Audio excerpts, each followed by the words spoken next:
Bismillahirrahmanirrahim. Assalamualaikum warahmatullahi wabarakatuh. Waalaikumsalam. Bismillah, alhamdulillah, la haula wala quwwata illa billah. Asyhadu an la ilaha illallah wa asyhadu anna Muhammadan abduhu wa rasuluh. Pertama dan utama, mari kita panjatkan puja serta syukur kepada Allah Subhanahu wa taala. Alhamdulillah, dengan kedua berat serta ridhonya kita dapat berkumpul di ruangan ini dalam keadaan sehat walafiat. Salawat serta salam semoga selalu berlimpah curahan kepada Allah Nabi Muhammad sallallahu alaihi wasallam, kepada keluarganya, sahabatnya, serta kita umatnya yang masih patuh dan taat pada ajaran beliau. Rekan-rekan guru sekalian, hari ini kita berkumpul di sini akan membantu rekan kita yang merupakan seorang calon guru muda angkatan 9, yaitu kegiatannya adalah kita akan sharing bersama tentang budaya positif di lingkungan sekolah. Adapun yang akan dipaparkan oleh beliau adalah mengenai pembelajaran paradigma baru, kemudian tentang disiplin positif, serta kebutuhan dasar manusia dan posisi kontrol guru. Untuk itu, hari ini mari kita bersama-sama simak yang akan disampaikan oleh Bapak Pandu Muhammad Gajah, SPD. Untuk itu, mari kita langsung saja simak paparan dari beliau. Terima kasih. Saya tutup saja dengan ucapan Assalamualaikum warahmatullahi wabarakatuh.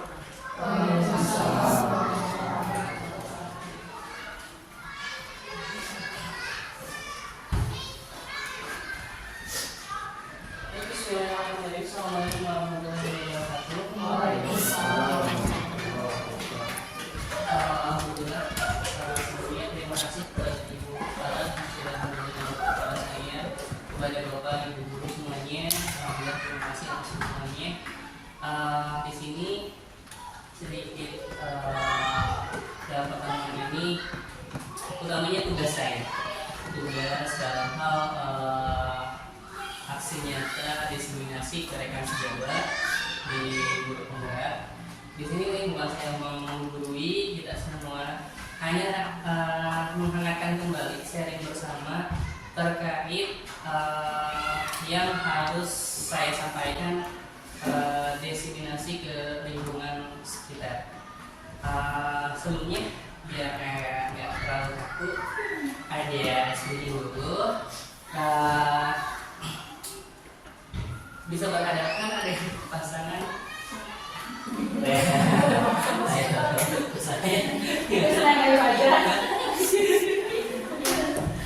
Oke. Sama siapa? Berhadapan. Coba. Ketika Bapak Ibu mendengar kata guru, ada yang gerak satu orang dan ada yang mendengar satu orang, dan mendengar kata gerak itu pun lawannya gerak, yang satunya menghindar. Gimana ini? Pak Irfan boleh minta bantuan sebentar? Untuk saya dulu. Yang sebelah kanan, posisi tangan seperti ini. Nah, yang sebelah kiri posisinya seperti ini. Yang kanan kayak gini, berarti yang kanan di sini. Nah, yang kiri seperti ini. Jadi ke belakang. Yang kanan kedua tangan. Jadi ke belakang.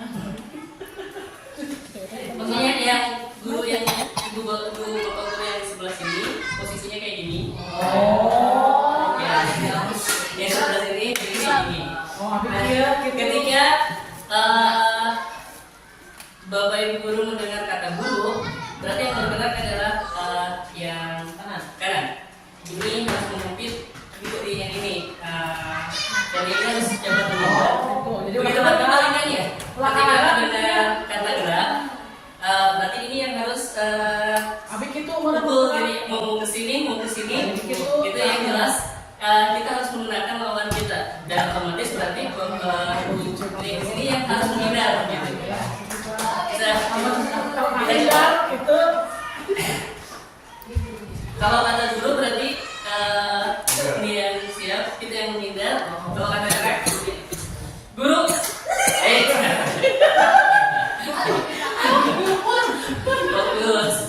fokus. Guru, bapak yang mimpin, yang tua yang mimpin, ini yang gerak. Guru. nah gitu. Jadi Abi nggak hindar gitu. Gerak. Gimana? Ya nggak hindar. Atau ya apa? Gitu ya. Siap. Guru. Kalau apa sih? Gerak.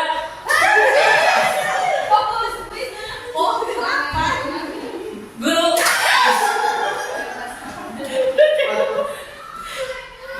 Gerak.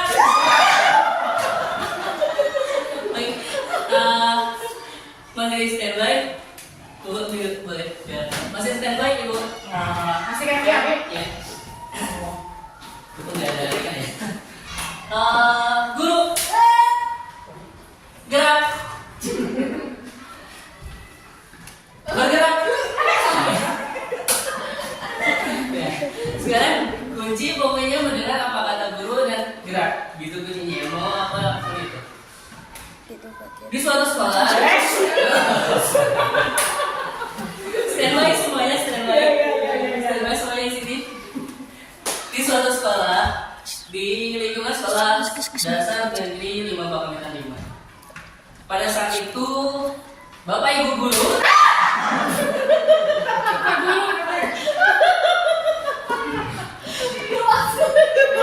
sedang mendukung rekan sejawat gurunya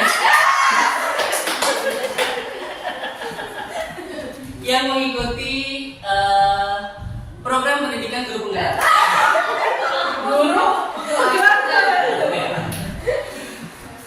Di hari itu semua guru berkumpul mendorong aktivitas budaya positif yang diterapkan oleh guru penggerak. Tepuk tangan untuk ini.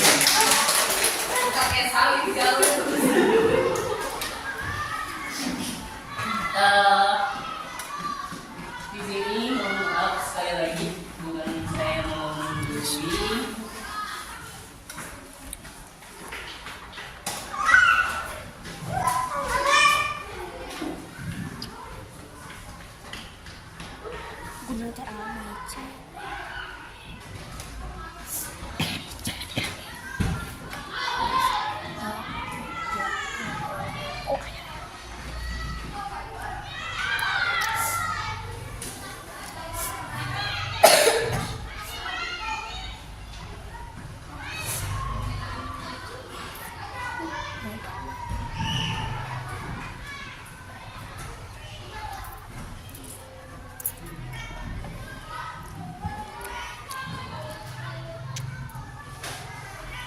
Yang akan saya bahas di sini, kita sharing bersama bukan heran. Kita sharing bersama di sini terkait budaya positif.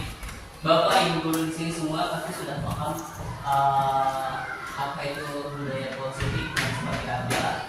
Di sini tugas saya hanya menyebarkan pemahaman dan penerapan pengalaman yang saya dapatkan dari PJP Angkatan 9.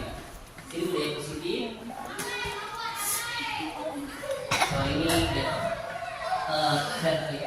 Pak Muhammad Bazra, PJP Angkatan 9, saya minta di Kamu dan Zahra.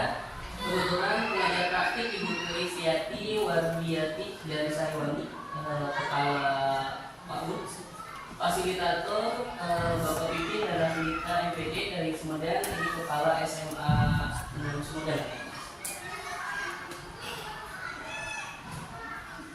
Konsep inti budaya positif. Di sini ada beberapa poin. Utamanya tadi yang 4 tadi. Di sini tergaris beberapa poin. Ada perubahan paradigma belajar, disiplin positif, nilai-nilai kebajikan, kebutuhan dasar manusia, motivasi perilaku manusia, posisi kontrol guru, keyakinan kelas, dan segitiga distribusi. Ini dalam budaya positif sangat berjenjang sekali. Dari mulai perubahan paradigma belajar sudah jelas, kita sekarang dituntut untuk merdeka belajar, kurikulum merdeka, paradigma belajar yang baru yang harus ada. Sebelum saya coba share bareng-bareng inti di sini, barangkali dari Bapak Ibu ada yang mau mendapat disiplin positif itu apa, nilai-nilai kebajikan, kebutuhan dasar manusia atau apa. Barangkali tadinya di disiplin positif atau apa yang sudah mencoba misalkan di salah satunya di segitiga distribusi keyakinan kelas atau apa. Barangkali ada yang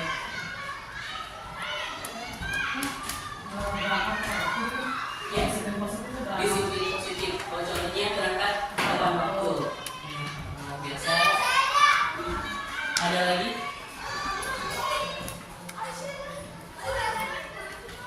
Menyiapkan administrasi kelas.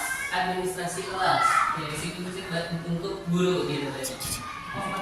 Ini untuk siswa. Dua-duanya. Ada lagi? Siswa tidak boleh memakai perhiasan. Tidak boleh memakai perhiasan. Jadi yang lainnya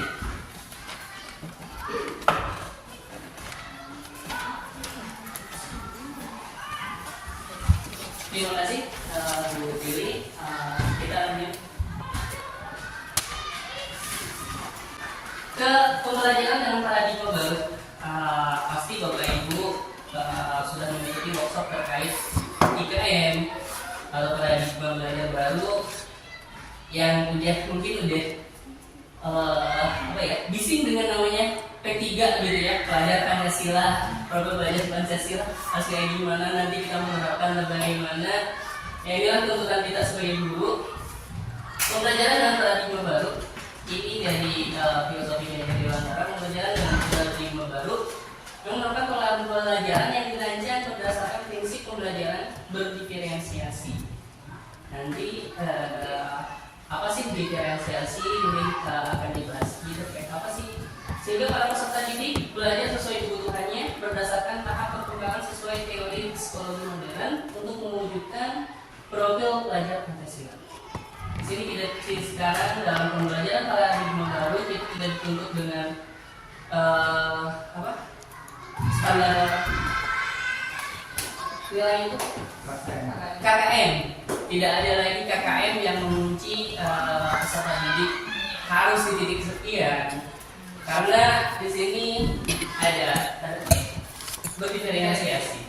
Ini yang menjadi awal sebelum kita menerapkan bagaimana sih pembelajaran paradigma baru disesuaikan dengan kondisi. Pak, gimana kalau misalkan anak kelas 1 gitu? Ya, anak kelas 1 butuh bimbingan. Diferensiasinya apa gitu? Nanti ketika diferensiasi konten, proses, produk, sebenarnya semua fase ada batas diferensiasinya. Kemudian di sekolah dasar berarti 3 fase. A 1, 2, B 3, 4, C itu 5, 6. Itu dari setiap fase. Jadi tidak ada lagi standar kompetensi yang di kelas 1, kelas 2, kelas 1, kelas 2 masih terulang lagi. Begitu. Apalagi nih yang saya alami, biasanya nih standar kompetensi kelas 4, kelas 5, kelas 6 pasti ketemu lagi. Dalam fase ini kelas 1, kelas 2 ini berjenjang, satu fase diselesaikan, kelas 3, kelas 4 pun itu selama 2 tahun itu fase B-nya itu harus terselesaikan bagaimana di kelas 3, bagaimana di kelas 4, begitu di fase C. Jadi berkelanjutan tuh berkesinambungan benar-benar terasakan kalau di paradigma baru ini.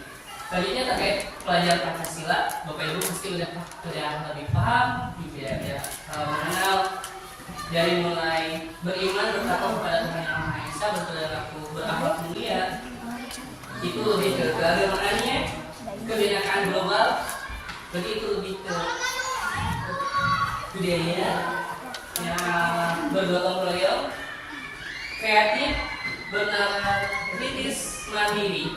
Ini menjadi kunci-kunci pokok pelajaran Pancasila yang akan nanti diterapkan di pembelajaran P5 kedepannya di kuliah. Ini terkadang ada miskonsepsi tentang teori kontrol. Ilusi guru mengontrol murid. Mengontrol muridnya itu sampai di mana? Gitu. Kita sebagai orang tua, sebagai guru, gitu. Guru yang mengontrol murid, orang tua, guru sebagai orang tua, anak didik kita di sekolah, kontrolnya sampai di mana? Terkadang ada hal yang memang dengan paradigma baru ini yang tidak tidak berkesinambungan lagi. Kontrolnya yang terlalu, Pak, kamu harus seperti ini, Pak, kamu melenteng. Ilusi bahwa semua penguatan posisi efektif dan bermanfaat. Kembali ke tadi berdiferensiasi. Jadi tidak semua posisinya efektif dan bermanfaat untuk semua orang. Semua peserta didik kita berbeda-beda. Penguatan dan penguatan ini pasti akan berbeda juga. Ilusi bahwa kritik dan membuat rasa bersalah mampu menguatkan karakter. Nah ini biasanya dulu, udah kamu mah, ya anaknya mah, dan karena kesiangan terus, jadilah kayak gitu.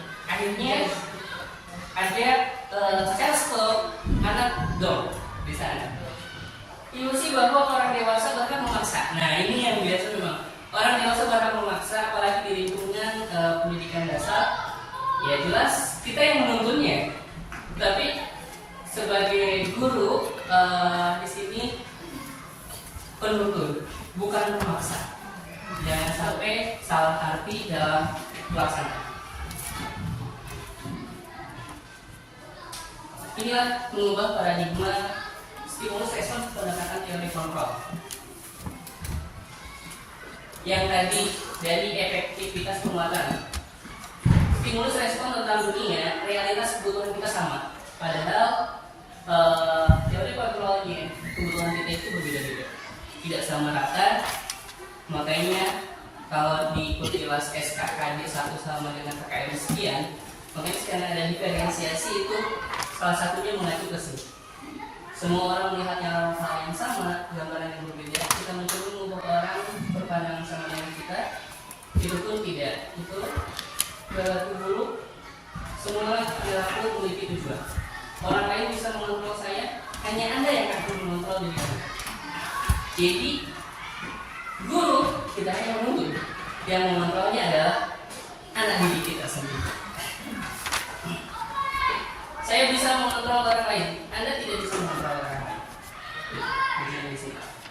Pemaksaan ada pada saat bujukan gagal. Pemaksaan di sini ketika ada kegagalan kita bisa memaksa. Justru di sana adalah kolaborasi dan konsensus dan menciptakan pilihan-pilihan baru. Mendorong anak ketika gagal agar bisa bangkit lagi. Model berpikir menang kalah. Di sini model berpikir menang-menang. Maksudnya menang-menang kita bukan maksud tidak menerima kalah, tapi dengan di tahap awal kita mindset kita harus menang. Walaupun tetap kembali ke keimanan, ya menang kalah itu punya Allah. Tapi di sini menerapkan mindset menang sebelum kita kalah juga. Inilah yang tadi disiplin positif. Disiplin ini sedikit yang saya ada bahas terkait disiplin di asal kata disiplin yang artinya belajar. Disiplin mengacu pada disiplin diri yang memiliki tanggung jawab terhadap apa yang dilakukan berdasarkan nilai-nilai yang diyakini. Jadi kunci disiplin adalah nilai-nilai yang menjadi keyakinan. Dari mana nilai yang diyakini ini? Nanti kita akan lanjut ke yang tadi kata saya juga berjenjang. Disiplin positif ini muncul dari beberapa yang guru dan murid bisa bersama-sama kolaborasi. Selanjutnya disiplin positif merupakan salah satu cara penerapan disiplin yang bertujuan untuk menumbuhkan kesadaran serta memberdayakan peserta didik tanpa imbalan, penghargaan, dan ancaman atau hukuman. Nah, biasanya kita kepada peserta didik kita bermain dengan hukuman yang lebih tinggi, ataupun ada juga reward. Untuk kalau hukuman biasanya lebih ke membuat anak tujuannya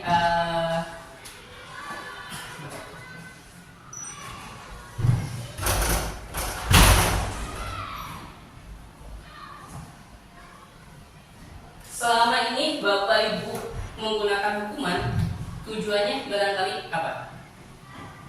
Melanggar. Itu masalah Tujuan supaya disiplin. disiplin anak. Ada efek jerat, tidak mengulangi kembali. Bapak Ibu pernah menggunakan reward penghargaan? Yang di sini tujuan dari reward Bapak Ibu gunakan itu untuk apa? Semangat. Memberi semangat bagi Motivasi. peserta didik, motivasi. Antusias. Antusias.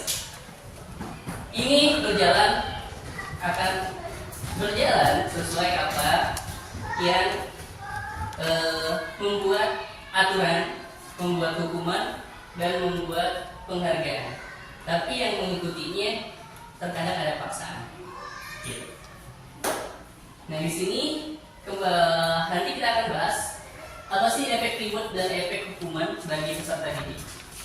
Sebagai pendidik, tujuan kita adalah menciptakan peserta didik yang memiliki disiplin diri sehingga mereka berperilaku mengacu kepada nilai-nilai kebajikan yang universal dan memiliki motivasi intrinsik dalam perubahan perilaku ke arah yang lebih baik. Kuncinya ada di sini, motivasi intrinsik. Ketika di sini, apakah termasuk kemana? Nanti kita sedikit akan terbuka. Berarti yang menjadi reward atau hukuman itu dari mana? Dan kunci sekarang sebagai pendidik adalah menumbuhkan motivasi intrinsik.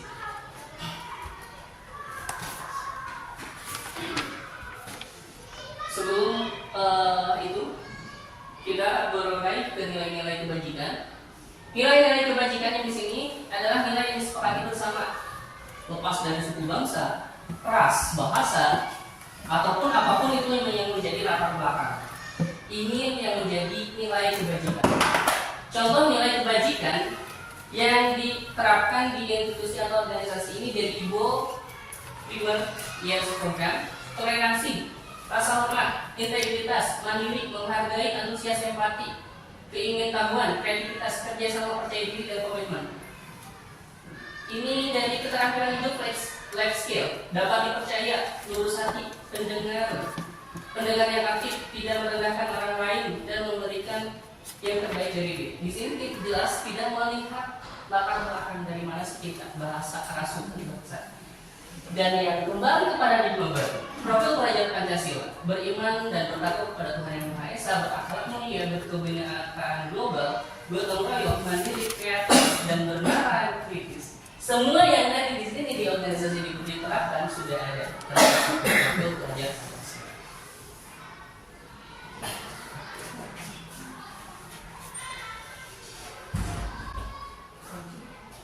Kebutuhan. Sekarang kita berlanjut ke kebutuhan dasar manusia. Yang menjadi kebutuhan dasar manusia adalah segala sesuatu yang kita lakukan untuk mendapatkan apa yang kita inginkan. Jelas.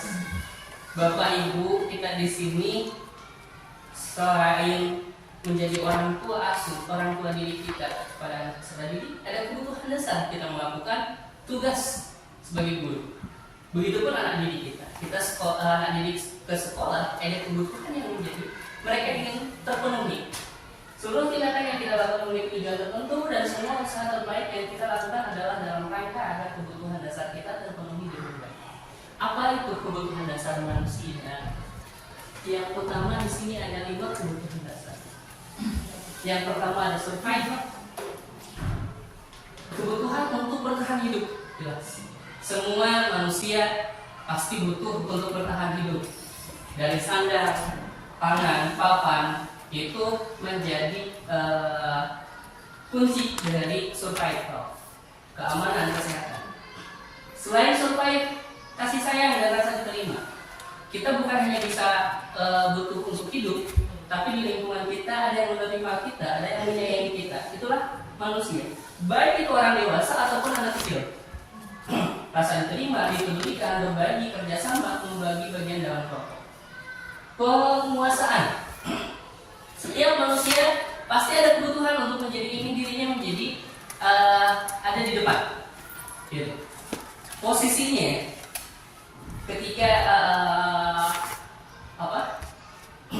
penguasaan di sini bukan harus menjadi presiden, bukan harus menjadi bupati, gubernur, kesininya menjadi sebagai kepala sekolah, bukan itu.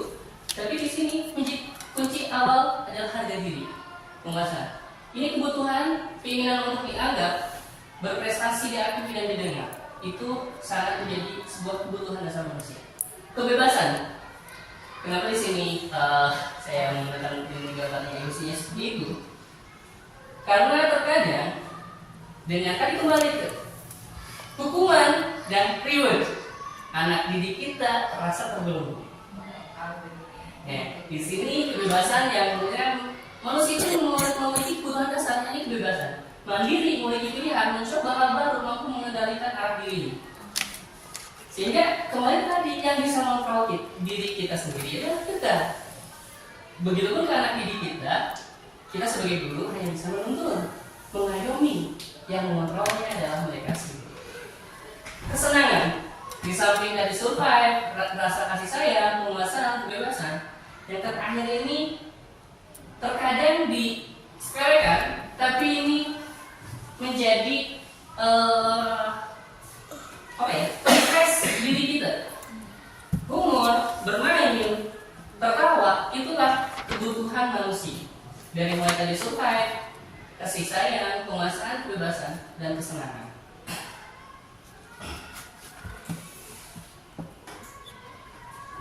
Kembali tadi ya ke hukuman dan untuk tadi reward, ya saya juga saat itu menggunakan hukuman, menggunakan reward. Tapi yang ada di sini adalah motivasi ekstrinsik. Terkadang anak hanya terbelenggu untuk ketika anak didik kita mengikuti alur yang kita misalkan peraturan kelas, mengikuti seperti itu hanya untuk menghindari hukuman, ataupun misalkan untuk yang menggunakan reward.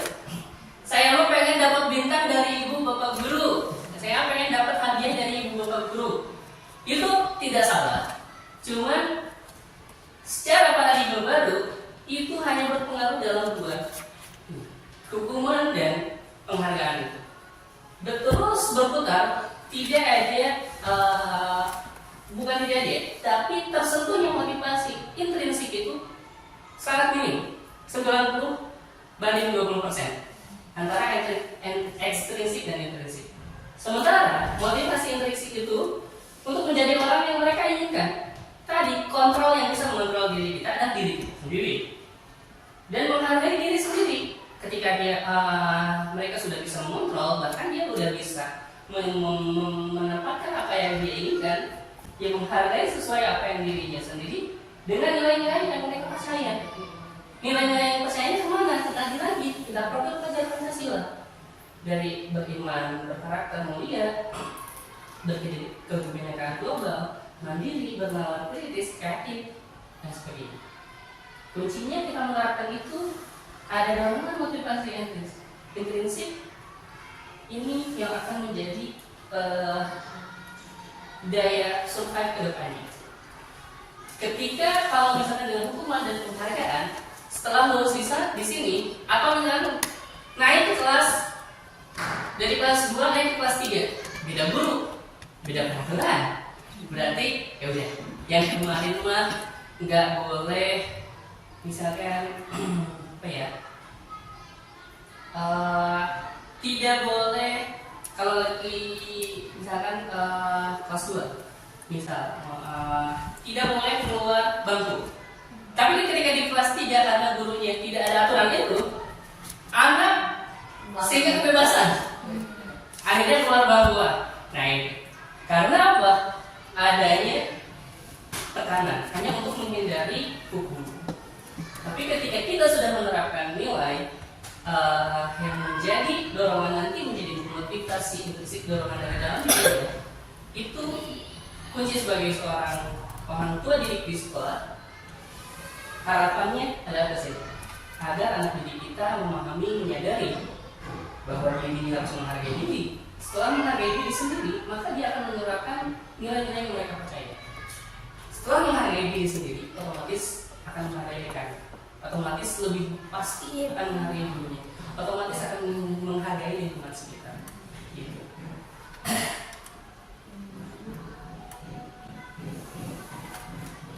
Inilah sedikit hukuman tidak terencana, terkadang tiba-tiba. Sebelumnya masih saya gunakan ketika ada anak kesiangan. Tidak ada rencana, tidak itu. Ada anak kesiangan langsung dihukum lari 5 putaran. Kalau misalkan di upacara misalkan, karena telat akhirnya dipisahkan barisan. Dan ketika yang sudah bubar, ini masih hormat bendera selama 15 menit. Itu terkadang tidak terencana, tiba-tiba. Hanya, iya, awalnya kita memang maksudnya baik untuk jerak kepada anak didik kita agar tidak terulang lagi. Tapi terkadang ini bersifatnya satu arah. Terus murid tidak tahu apa yang akan terjadi atau tidak dilibatkan di sana. Hukuman yang terencana disepakati sesuai peraturan. Sudah ada peraturan kelas, murid sudah tahu. Murid tetap dibuat, tapi karena peraturannya itu dibuat searah, akhirnya murid tidak nyaman. Sikap guru sebagai pemantau memonitor murid, karena aturannya adalah ini. Ini aturan yang diterapkan di sini. Hukuman selanjutnya ada proses kondisi untuk kesalahan menciptakan bagi murid memperbaiki. Jelas semua hukuman pasti untuk memperbaiki. Proses kolaboratif yang mengajarkan murid untuk mencari solusi sendiri. Nah di sini ini sudah lebih berjenjang. Kalau tadi tidak ada rencana, ini terencana, ini sudah ada kondisi kesalahan. Tapi tetap karena yang digunakan adalah hukuman.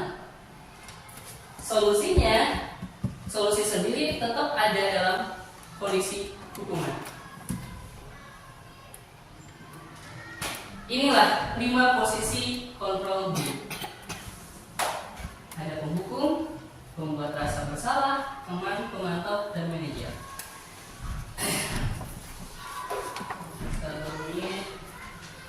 Sebelum sana sedikit bila tidak terlalu mengantuk.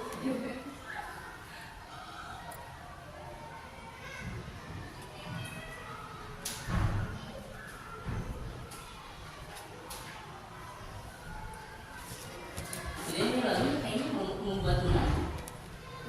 Soalnya langsung melakukan hal itu. Terus mereka masih mau.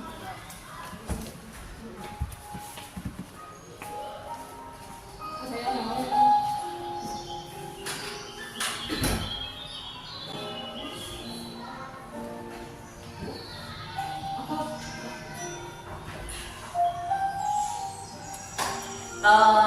Sebelum lanjut sedikit ada SBY membagi hanya membuat relax saja ibu-ibu dan bapak semua. Kalau ibu kepala mulai ketiga boleh. Posisi badan tegak.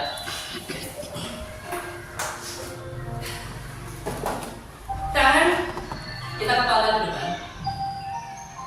Posisi ada di atas sedikit, tidak di bawah, tapi pandangan kita ada kaki ke atas. Pandangan mata kita ke kepala ini.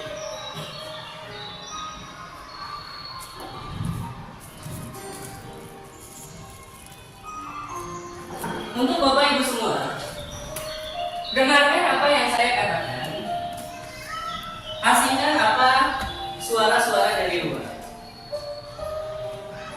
Sekarang Bapak Ibu semua fokus kepada kepalan tangan yang di depan dan ada di atas mata Bapak Ibu semua. Fokus, tahan, walaupun tinggal ditahan. Semakin Bapak Ibu fokus,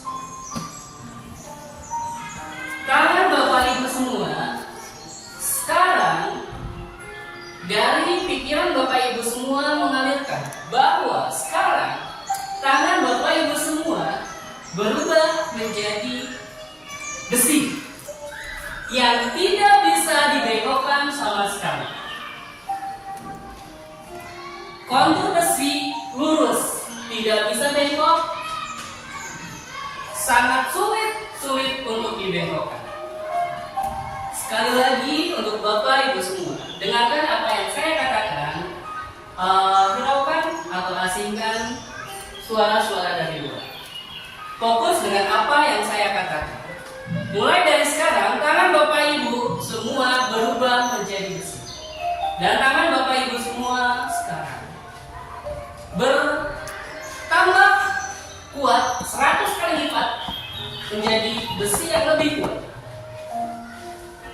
Sekarang tangan Bapak Ibu semua berubah menjadi baja yang lebih kuat lagi 1000 kali lipat dari sebelumnya, yang tidak bisa dibengkokkan dari arah sikut ataupun dari arah apapun yang manapun, karena sekarang tangan Bapak Ibu semua sudah menjadi baja, kontur baja yang sulit untuk dibengkokkan. Maka semakin Bapak Ibu semua membengkokkan tangannya, justru saat itu tangan Bapak Ibu semua akan melawan, karena tangan Bapak Ibu semua sekarang sudah menjadi baja yang sulit untuk dibengkokkan. Semakin Bapak Ibu semua menguatkan diri dari pikiran Bapak Ibu bahwa tangan Bapak Ibu tidak bisa dibengkokkan. Ketika saya mempersilahkan untuk membengkokkan, justru di sana Bapak Ibu semua tangannya semakin keras, semakin sulit dibengkokkan. Silakan coba dibengkokkan. Semakin Bapak Ibu coba menguatkan, semakin sulit dibengkokkan. Yang sulit, ada yang bisa? 1, 2, 3, nama. Kenapa Pak? Sulit? Fokus. Bu Isa udah keluar dari bengkok. Bisa. Ibu? Dede. Ibu? Masih bisa. Pak Irfan? Sulit? Oke, sekarang satu lagi. Bapak Ibu semua posisi dalam badan tegak. Tangan dirapatkan di sini. Bukan mau berdoa, gini dari agama lain gitu ya. Ini tangan dirapatkan. Sekarang pejamkan mata Bapak Ibu semua. Ini tangan fokus di depan, dirapatkan. Fokus dengan apa yang saya katakan. Terfokus dengan apa yang saya ucapkan. Sekarang bayangkan di atas tangan Bapak Ibu semua ada lem pekat terkuat sedunia. Kalau di kita ada yang namanya Alteco, lem Korea, bahkan yang lebih kuat dari lem Korea apapun itu. Ini lem pekat terkuat sedunia. Ada di atas tangan Bapak Ibu semuanya. Dan perlahan-lahan lem pekat itu menempahi tangan Bapak Ibu semuanya. Perlahan-lahan lem pekat terkuat sedunia itu tumpah ke tangan Bapak Ibu semua hingga masuk ke sela-sela jari Bapak Ibu semua. Yang namanya lem pekat terkuat sedunia begitu pun cepat kering, sehingga mulai sekarang tangan Bapak Ibu semua seluruh sela-sela jarinya sudah terkena dengan lem pekat terkuat sedunia. Hingga ketika nanti Bapak Ibu semua berusaha berusaha untuk membuka tangan Bapak Ibu semua, membuka sela-sela jari Bapak Ibu semua. Di sana justru tangan Bapak Ibu semua semakin menahan, semakin kuat karena tangan dan jari Bapak Ibu semua sudah dilem dengan lem perekat terkuat sedunia. Silakan coba dibuka.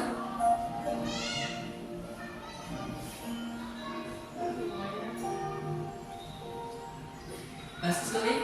1, 2, 3, normal. Masih ada yang sulit?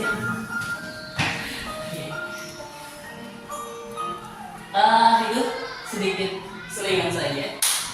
Yang tadi kita bisa menggunakan kok ke anak didik kita. Bagaimana menentukan anak didik yang auditori. Tadi yang kanan besi itu sebagai pembantu mana sih? Tipikal anak auditor. Terus yang ini apa sih yang ini? Ini kinestetik, visual. Kita melihat adanya lem yang jatuh. Ada satu lagi kinestetik, tapi waktu dulu itu. Nanti kita bisa. Jadi untuk dalam hipnosis itu bukan ilmu hitam, ini hanya keterampilan. Berlanjut ke posisi kontrol guru. Penghukum, pembuat rasa bersalah, teman, pemantau, dan manajer. Kira-kira kita udah ada di mana?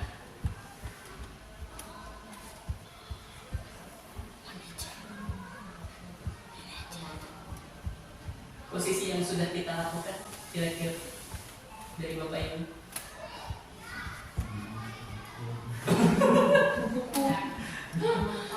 Pemantau, teman,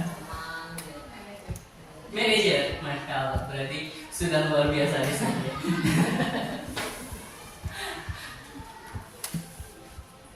Contoh penerapan 5 posisi kontrol guru yang tadi: penghukum, pembuat rasa bersalah, pemantau, teman, dan manajer. Kasusnya sama. Siswa tidak memakai atribut lengkap saat upacara bendera. Penghukum, hormat pada bendera 1 jam. Itu sikap sebagai posisi kontrol guru sebagai seorang penghukum. Kepada anak didik, bahkan jangan 1 jam aja, 10 menit. Ananda Fulana, kamu berdua kesiangan, tidak ikut upacara, silahkan hormat ke bendera selama 5 menit. Di sana 1 arah. Tiba-tiba hukumannya pun di sana tidak terencana. Pembuat rasa bersalah. Ini lebih ke komunikasi sebenarnya. Berapa kali sih ibu, berapa kali sih bapak harus memberitahu kamu tuh selalu saja mengecewakan ibu. Kamu tuh selalu saja nggak pakai kopiah. Kamu tuh selalu saja nggak bawa topi waktu upacara. Kenapa sih kamu tuh? Kamu membuat bapak kecewa. Anak-anak kelas 4 semuanya pakai, kenapa ini anak kelas 3 masih coranya canggih? Hingga anak saat itu anak yang secara tidak langsung kita membuat abdon.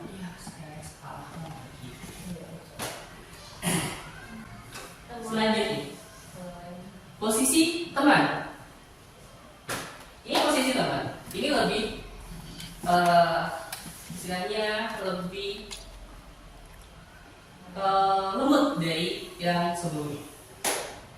Dari komunikasi, banyak komunikasi yang bisa itu. Contohnya seperti, ayo dong, ikuti aku ke sekolah. Tolong bantu bapak, tolong bantu ibu. Sekali ini saja, ya sudah tidak apa-apa. Lain kali jangan sampai berbuat seperti ini lagi.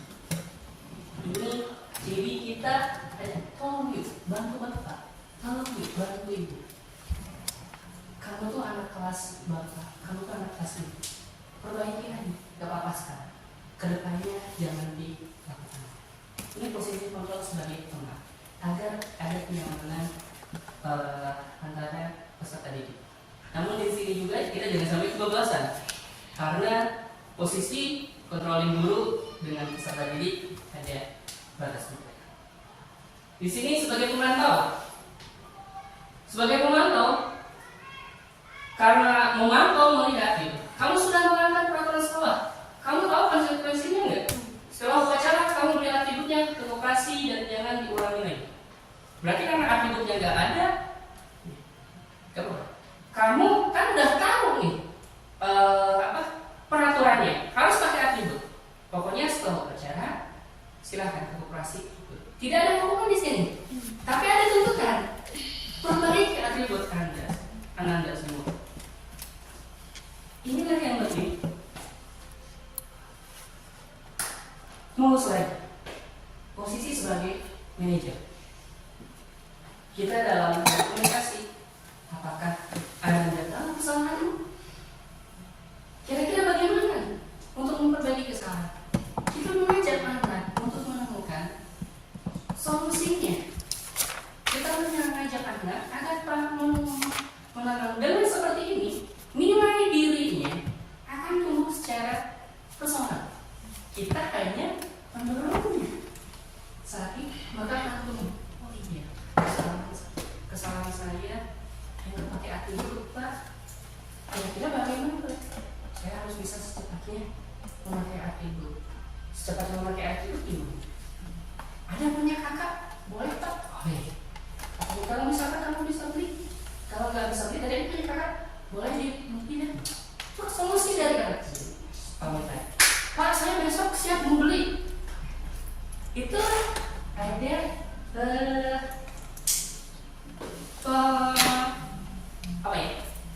penyerahan kepada anak. Gimana dong kalau anak kelas 1, kelas 2 yang sekiranya sulit untuk seperti itu? Komunikasinya pentingnya pun berbeda. Jadi ketika ini jelas kesana arahnya. Apakah kamu tahu kesana? Nah, tahu nggak? Kamu salah apa? Dia ada di mana? Dalam komunikasi. Jadi ada kuncinya adalah di sini. Banyak contoh-contoh lain. Coba kiranya menurut Bapak Ibu, posisi kontrol apakah ini?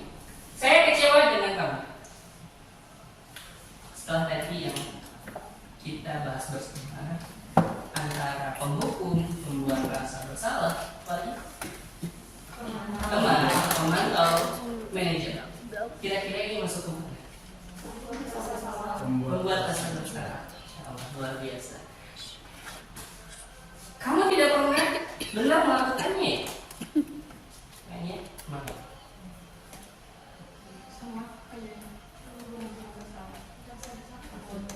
Pembuat rasa bersalah. Ini, apa rencanamu untuk menyelesaikan masalah ini? Masya Allah. Ayolah lakukan demi Bapak, demi Ibu ya. Kamu tidak pernah mendapat nilai tidak akan pernah mendapat nilai jika tidak mengerjakan tugas. Ini berarti kita sudah paham posisi kontrol kita di mana. Tinggal kita menerapkan kedepannya seperti apa posisi kontrol guru yang lebih baik. Keyakinan kelas. Mengapa keyakinan kelas? Mengapa bukan peraturan kelas? Biasa kita menerapkan adalah peraturan kelas, tata tertib kelas. Ingat kesana tata tertib sekolah, peraturan sekolah. Di sini ada yang disebut dengan keyakinan kelas. Kenapa sih harus keyakinan kelas? Mengapa bukan peraturan kelas? Padahal dalam peraturan kelas sudah kondusif.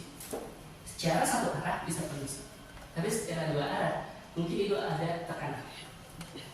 Jadi kita bahas kenapa harus keyakinan kelas. Pembentukan keyakinan kelas sifatnya abstrak,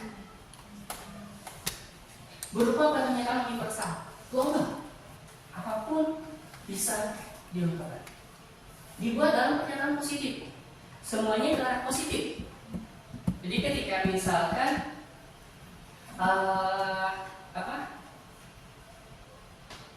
bukan lagi, tidak ada lagi sampah di kelas, tapi lingkungan kelas selama pembelajaran kondisinya bersih. Terus misalkan tidak ada lagi murid yang terlambat masuk kelas. semua murid masuk kelas sebelum waktu bel tiba. Jadi artinya lebih ke positif. Sedikit saja agar mudah diingat. Maksudnya sedikit saja. Kunci intinya agar anak-anak paham. Maksudnya kebersihan atau kedisiplinan apapun itu. Jadi tidak terlalu panjang mengurai intinya yang menjadi komitmen kita bersama dengan anak didik kita. Sesuai dengan kondisi kelas dan sekolah sehingga mudah diterapkan. Jadi jelas kelas 1, kelas 2 akan berbeda. Begitupun sekolah kita SD Pakumitan 5 dengan Pakumitan 1 jelas berbeda karena kondisi lingkungannya pun berbeda, atmosfernya pun berbeda. Semua warga sekolah, warga kelas dilibatkan saat membuat keyakinan kelas. Nah di sini semua dilibatkan. Gimana dong anak kelas 1? Kalau di sini yang saya coba adalah melakukan dengan stacking up. Dibagi ke anak-anak, silahkan mau kayak gimana. Kondisi kelas, misalnya untuk kondisi kelas dulu, kondisi kelas harus bersih, kondisi kelas ini. Dalam masuk pembelajaran harus ini. Tempel, biar nanti kita rumuskan, dipertingkat semuanya di pasir. Gimana dong untuk kelas 1? Itu lebih pasti ibundanya ini, ibunda kelas 1 kita bertanya saya. Nah, untuk anak-anak harus ibu kita ini mau kayak gimana? Bu, saya mah pengennya di kelasnya itu nggak ada sampah. Oh, kita luruskan. Berarti kamu di kelas pengennya bersih. Bu, saya mah nggak mau tuh si Surana suka kesiangan. Jadi biarkan. Oh, semua kelas 1 datang sebelum jam belajar.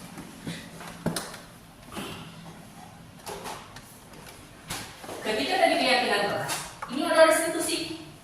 Restitusi di sini adalah proses dialog. Setelah jauh dari hukuman, reward, kita membutuhkan reward untuk memotivasi jelas. Tapi dengan keyakinan kelas tadi dibuat dengan komitmen bersama, itu akan menjadi dua arah yang menjadi aturan peraturan kelas itu bisa sinergi di keyakinan kelas, di keyakinan kelas tadi itu. Ini yang bisa kita pakai, ini terapkan peraturan kelas 1. Tapi selama ini kita satu arah, kita membuat aturan harus diikuti. Tapi kalau dua arah, ini ada sinergitas. Makanya disebut keyakinan kelas. Karena di sini adalah komitmen bersama, sifatnya abstrak, universal, tidak membeda-bedakan. Di sini ada restitusi. Di sini restitusi ada proses dialog yang dijalankan oleh guru agar menghasilkan murid yang mandiri dan bertanggung jawab. Apa sih segitiga restitusi di sini yang menjadi kuncinya?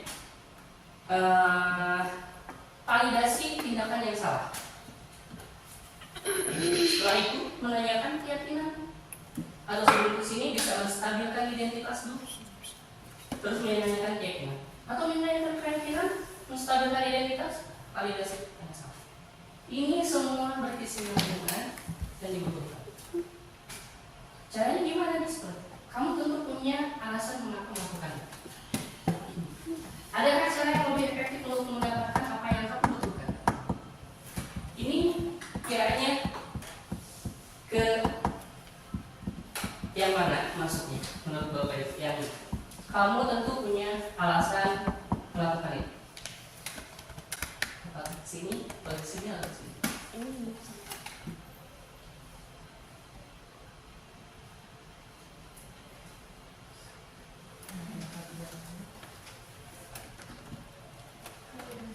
Validasi tindakan yang salah.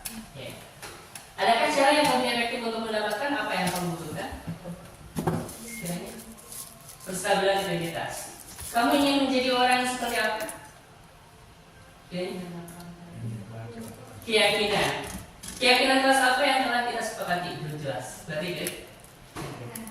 Salah satu contoh komunikasi kita dari guru ke murid ketika murid itu melakukan kesalahan. Dengan restitusi ini akan lebih nyaman. Menstabilkan identitas di sini. Salah satu membuat kesalahan adalah bagian dari proses pembelajaran. Berbuat salah itu wajar. Salah satunya itu. Tidak ada manusia yang sempurna. Ibu bapak juga pernah melakukan itu. Ibu bapak tidak mau mencari siapa yang salah, tapi ibu bapak ingin mencari solusi dari permasalahan ini. Kamu berhak merasa itu. Ini penistaan ke identitas. Validasi tindakan yang salah. Kamu pasti punya alasan mengapa melakukan itu. Padahal kamu bisa melakukan yang lebih buruk dari ini ya. Kamu patut bangga karena telah melindungi sesuatu yang penting buat. Kamu melakukannya karena mempertahankan sesuatu yang penting bagi. Ini adalah salah satu komunikasi kalimat yang bisa ditekankan. Contohnya, selanjutnya menanyakan. Apa kamu masih ingat keinginan kelas kita? Nilai-nilai apa yang telah disepakati bersama? Seperti apa gambaran sebuah kelas yang ideal menurut kamu? Sebab mungkin kita menanyakan keyakinan kelas, kiranya idealnya menurut kamu kayak gimana nih kelas? Kita lebih mendorong peserta didik untuk lebih berpikir lebih global. Kamu ingin menjadi orang seperti apa? Kesini pun lebih mendorong. Ada sedikit contoh skenario.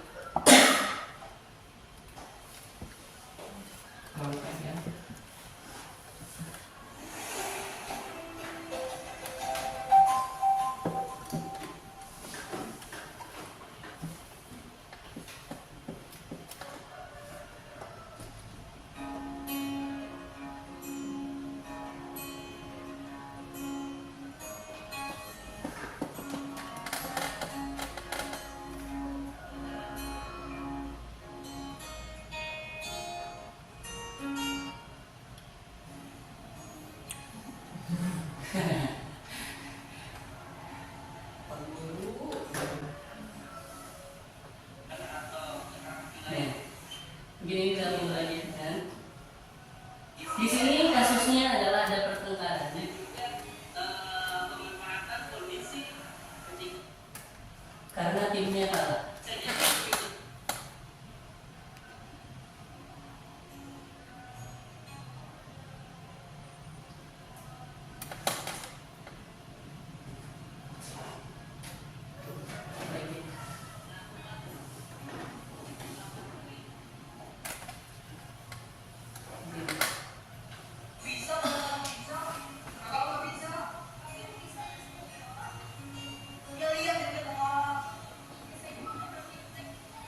Karena Ananda ini tidak memenangkan bolanya, hingga temannya yang satu ini marah.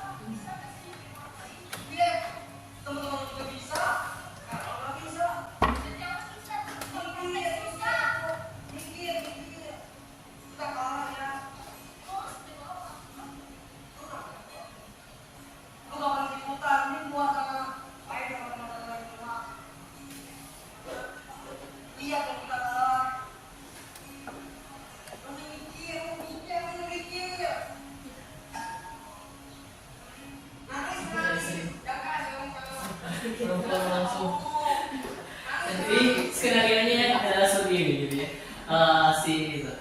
Anak perempuan akhirnya karena merasa di sini merasa bersalah karena dirinya timnya kalah.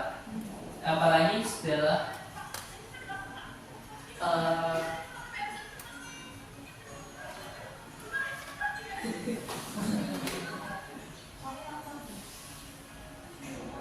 nah, di sini adalah proses restitusi. Menstabilkan identitas. Kita ditanya apa sih yang tadi kita lakukan, apa yang menjadi kesalahan yang kamu suaranya ini kalah dengan angin.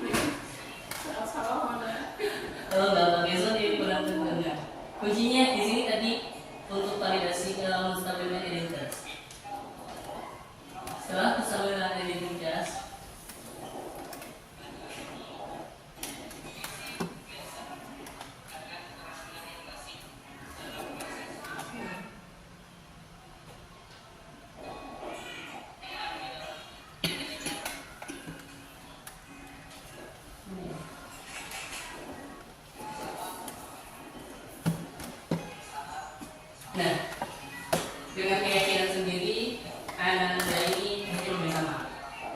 juga komitmen bersama dengan anak ini yang tadi merasa disalahkan.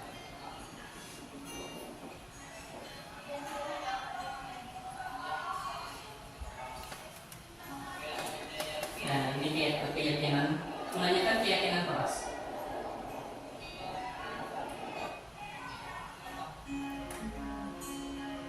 Validasinya tadi mana ya?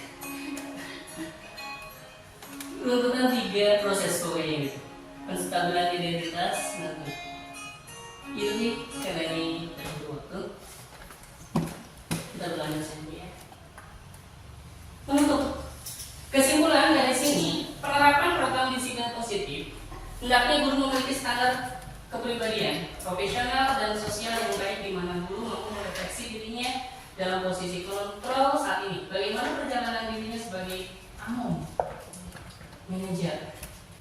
Kita boleh saat-saat menjadi teman, jadi pemantau, karena manajer posisi ada di sana. Tapi jangan sampai kembali lagi kita di posisi penghukum dan pembuat rasa bersalah. Yang menuntut murid-muridnya menjadi insan yang mandiri, merdeka dan bertanggung jawab. Di sini kunci mandiri karena kita menumbuhkan posisi profil yang tadi. Kalau kita udah menumbuhkan 5 profil pada Pancasila itu, pasti kita tidak akan kesulitan dengan hubungan dengan hidup. Karena diri kita dengan keyakinan kelas yang kita tadi buat dan sinergi 2 arah itu lebih nyaman. Barangkali dari Bapak Ibu ada pertanyaan atau kita akan masukkan hal-hal yang sedikit tadi saya coba. Boleh?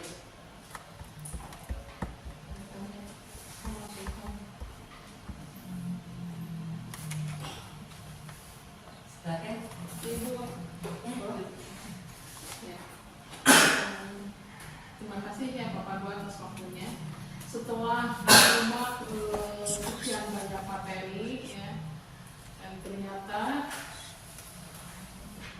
jika posisi seorang guru kalau sudah mencapai posisinya sebagai teman, kemudian pemantau, apalagi sebagai manajer, tentu saja dunia pendidikan ini tidak akan terasa sempit ketika muridnya atau peserta didiknya melakukan suatu kesalahan. Jadi tidak harus menjadi penghukum atau akan membuat anak merasa bersalah.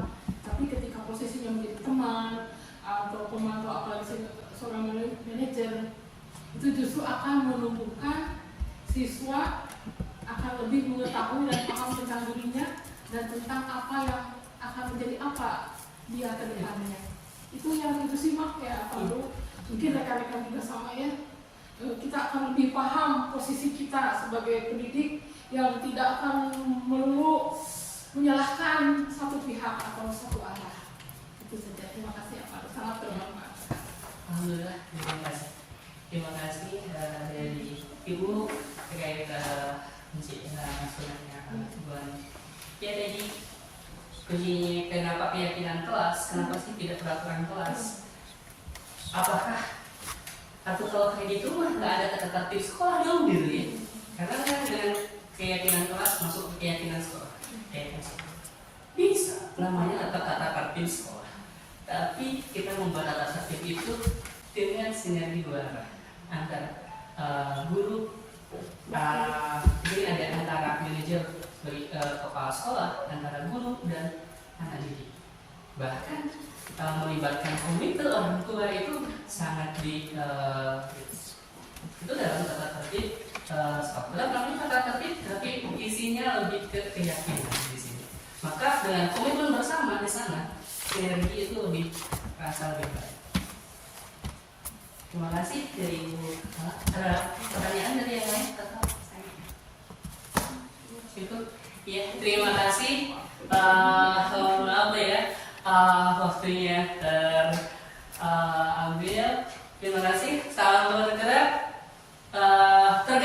bergerak dan menggerakkan. Terima kasih. Assalamualaikum warahmatullahi wabarakatuh.